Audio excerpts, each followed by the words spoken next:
everyone, Jess here, and thanks for tuning into this week's episode of Recall. Now in Season 3, players had a little bit of security once they hit their desired league. Well, in Season 4, there's going to be a little bit of changes to the league system.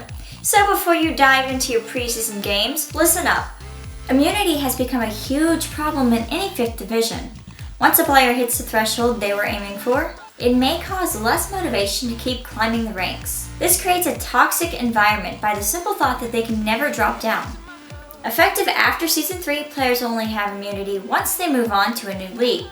You will have a set number of games where you are invulnerable to dropping a tier. For now, the number is 10, but this can change. After this, if you fall more than a full tier below your placement in terms of MMR, a warning will appear on your profile. So if a Gold 5 player is playing at a Silver 5 level and continue losing games at 0 LP, they'll drop to Division 1 of the next lowest tier, which will be Silver in this case. Along with this change, your LP gain is also getting a boost. Players should no longer see small LP gains except in extreme cases or at the top of Diamond 1. This is to ensure that the players in Challenger truly represent the best of the best. But Challenger size is also being raised to 200 in solo queue. This is up from only 50.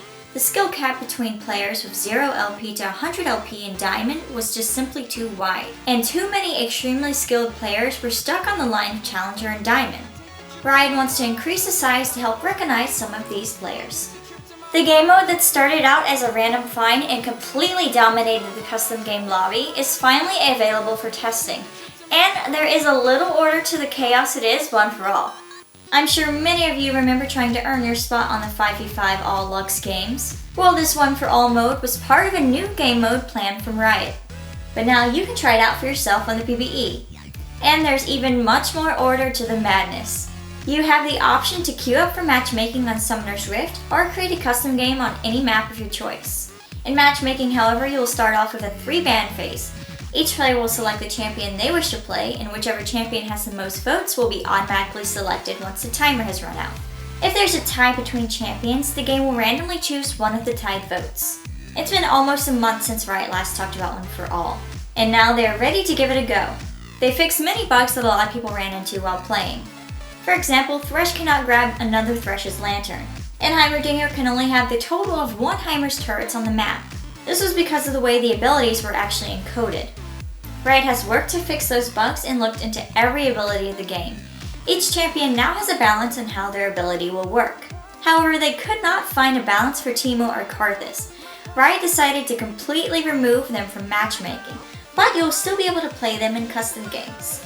Now remember, this game mode will not be available forever. There will be a continuous cycle of new modes, and once a certain mode is taken down, it will be modified based on player feedback. It will come back once a cycle has come full circle, so these modes will experience constant improvement throughout their cycles. So right after a girls' generation beat out big names at the first ever YouTube Music Awards, Riot announced something that many have been waiting to hear for a very long time. Popstar Ahri has hit the PvE and is causing quite the stir. It's obvious that this is based off the widely loved SNSD Ahri concept. However, Riot has put their own twist on it. Some love the bright pink tails and glittery particles, but some are not the biggest fans. Personally, I love it and I will buy it as soon as it comes out. And just like Run Devil Run, her dance follows the steps of the K-pop group. Her recall even has a pop version of some classic League music.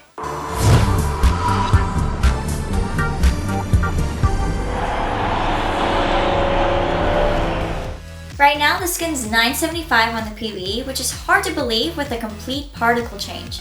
But remember, the PvE is tentative and liable to change. There's no word on whether it'll increase to $13.50 once it's released, but her abilities do have new particles, she has a special recall, and her dance has even changed. So we'll just have to wait and see. And really quickly, I just want to welcome Cruiser the Bruiser as Team Dignitas' new top laner. I hope all of you guys met your Season 3 goals, and here's to an even better Season 4. Be sure to tune back in for all of your latest news in League as the season goes on.